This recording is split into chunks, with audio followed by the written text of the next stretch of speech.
Ultimately, phubbing or phone snubbing lessens the quality of bonding experiences, which then, when that happens repeatedly, damages your relationships. So if you want to be a great parent, if you want to be a great spouse, if you want to be a great friend, stop phubbing or phone snubbing and pay attention to the person that's right in front of you, that person that is so important to you in your life. Hey, I'm Dr. Josh Axe. Welcome to this week's Growth Lab podcast. Today I'm going to be talking about phubbing, and phubbing is also known as phone snubbing, and it might be the biggest mistake you're making in your relationships. In fact, new science is showing it may destroy your marriage and even your relationship with your kids. And so in this episode, I'm going to go through the science behind it and what you can do. So phone snubbing happens when we're so engrossed in our phones that we ignore the people around us, including our spouses, kids, and closest friends. And have you ever been in the position to where you were talking with somebody and literally in the middle of your conversation, all of a sudden they're on their phone or they're trying to look at you and be on their phone at the same time. And that really impedes real connection that people should be having. And so I'd ask you, what are some of the emotions that you maybe have felt when you're trying to talk to somebody, you're trying to engage with them in conversation, and they are phone snubbing you? Well, according to a recent study, 8 out of 10 married couples felt like smartphone use is hurting their marriage. That's a really high number. 80% of people feel like smartphones are harming their marriage. And another recent study found that obsession with our phones could be taking our toll on our relationships. And the study found it leads to lower satisfaction with marriage, less intimacy, and potential increase in divorce rates. Now, if you are being phone snubbed, here's what you should do.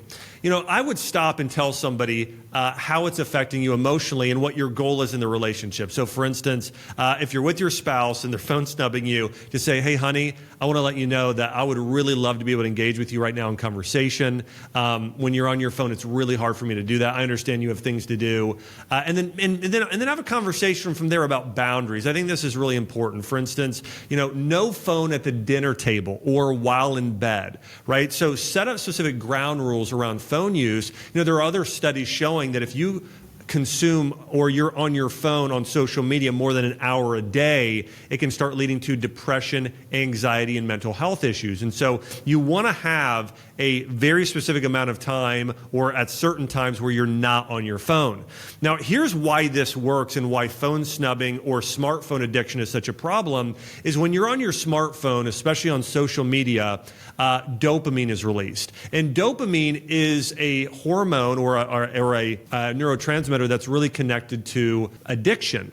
And it's really a complex, this idea between dopamine and your cell phone is really a sort of a unique interplay between neuroscience, psychology, and technology. And dopamine is a neurotransmitter that basically tells your brain that it's being rewarded. It's your brain's reward system. So it's often associated with pleasure, motivation, or reinforcing certain behaviors. And so think about it like you're at a slot machine. This is dopamine. Okay, you're sitting there and you're waiting for, to get 3 in a row.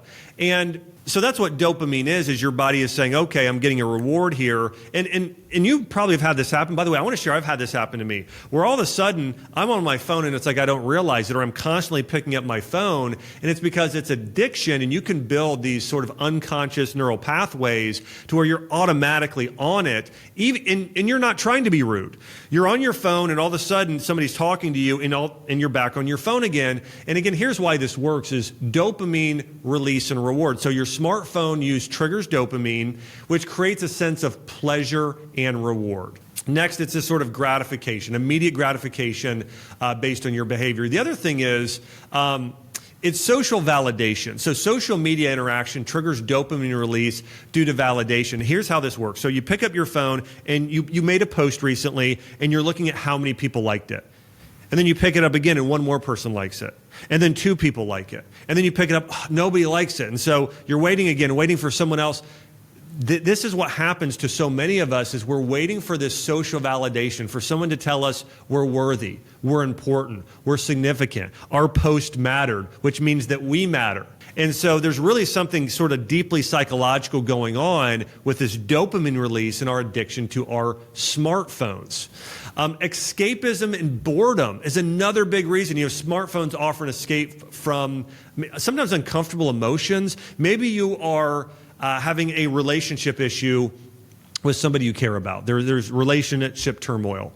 And instead of going and praying about it or going on a walk or meditating or having a conversation with a friend to kind of work through your emotions, or a therapist, or even the person you need to confront, you instead escape to your phone and to escape reality. It's not healthy. Again, all of these things I'm mentioning are not healthy. They destroy your mental health, which in turn restores your physical health and your relationships. The other thing is neuroplasticity and habit formation. Frequent use strengthens the brain's pathways, forming habits. This is what I mentioned earlier. You do it without even realizing it. It becomes an addiction. And so all of a sudden your phone's at the dinner table constantly. And in the middle of dinner with everybody, you're on your phone and you get sucked in.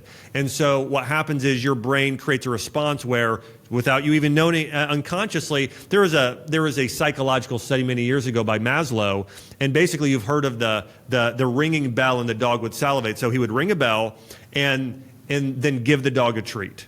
And then he would ring the bell and give the dog a treat. And eventually he would just ring the bell without giving the dog a treat, and the dog would still salivate, thinking, oh, this is coming. This is happening. I'm going to get food. And so you start to get in that sort of neural pathway. And then sometimes when it gets that bad, you have withdrawals and cravings if you don't have it. Think about somebody who's addicted to a drug, and that sort of the dopamine released when you're addicted to drugs or alcohol or sex or something along those lines. If you have an addiction and then you go away from it, well, then you feel bad. You're dependent. You start having these cravings and withdrawal symptoms. That will happen when you stop overusing your phone, because you'll feel bored. It's actually good to feel bored. Sometimes it allows your brain to rest. It allows you to think more. And so it's really important that you think through this. Also, it's important to think about, what are you addicted to? It's a lot better to, if you're following, let's say, leadership accounts or health or personal growth on social media, people that are virtuous, versus comparing yourself to other people and how that makes you feel. So don't be this person. Here are some ground rules when we're talking about phone snubbing or phubbing. Lower eyes to the phone in the middle of a conversation. Do not be talking to somebody and on your phone at the same time.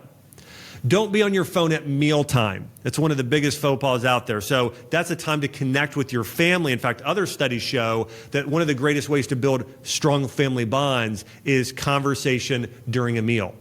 Being on your phone at an event with family and friends. Okay, so you're out at a party and you're end up on the phone half the time. And another one is, listen to this, a study. Nearly 32% of people reported being phubbed or phone snubbed 2 to 3 times daily. So 1/3 of you are about 3 times a day being phone snubbed by somebody, and almost everybody is phone snubbed at least once a week at this point in time.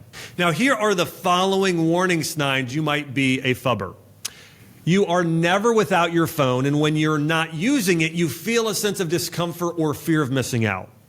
Another warning sign is you rarely focus on one conversation at a time. Instead, you're simultaneously carrying on 2 lines of communication, one in person and one through your phone. Another one is, when spending quality time with loved ones, you still automatically somehow end up with your phone.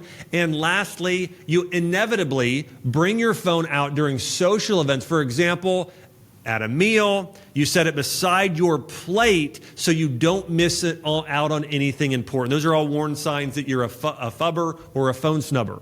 Now, I want to talk about something that's probably even just as important as marriage being affected. And again, think about this. 80% of marriages are negatively affected by smartphone use, and phubbing is the number one thing that is damaging relationships when it comes to smartphone use. Now, a recent study published in Frontiers Journal reveals that parents who spend time on their phones while ignoring their kids increase social anxiety, lower self-control for kids, and increase risk of academic burnout in adolescence. Now, it can leave children feeling rejected and neglected by their own parents. Think about how you feel if you're having a conversation saying something meaningful, all of a sudden somebody turns from you and starts, focusing on their phone. kids are even more sensitive to you are than this, and they're being developed. So parent responsiveness and reflection are crucial for children's validation and development of their social regulation and social skills. So when parents consistently phone snub children, they receive a message leading to struggles with self-esteem, self-control, and again, social skills long term. Here's the solution. Set dedicated phone-free time like family dinner to fully engage with your children and show them your priority. So either be present with your kids or be off on the phone during scheduled time. It's really important that you're present and attentive. And when you crave sensory input, try doing something else. So here's what's going to happen. When you start to move away from your phone, you're going to crave it again, okay? Just like a drug or sugar or whatever sort of addiction, other addictions are out there. Instead, be aware, be mentally aware. The wisest people that have ever lived live in a state of awareness and say, you know what? I'm going to take this and I'm going to go for a walk instead. I'm going to engage in a conversation instead. I'm going to play with my kids or help them instead. So find alternative ways to connect that don't involve a screen. And if you want to raise confident and caring kids, set up smartphone boundaries and engage deeply daily with your kids. Listen to this. Ultimately, phubbing or phone snubbing lessens the quality of bonding experiences, which then, when that happens repeatedly, damages your relationships. So if you want to be a great parent, if you want to be a great spouse, if you want to be a great friend, stop phubbing or phone snubbing and pay attention to the person that's right in front of you, that person that is so important to you in your life. And if you want to continue to learn more about phubbing and phone snubbing, I wrote an article on it with one of my team members, Tyler, on leaders.com. You can go to leaders.com and look up phubbing. We have an article on there. Hey, I hope you've enjoyed this video and the latest breaking news on phubbing, also known as phone snubbing.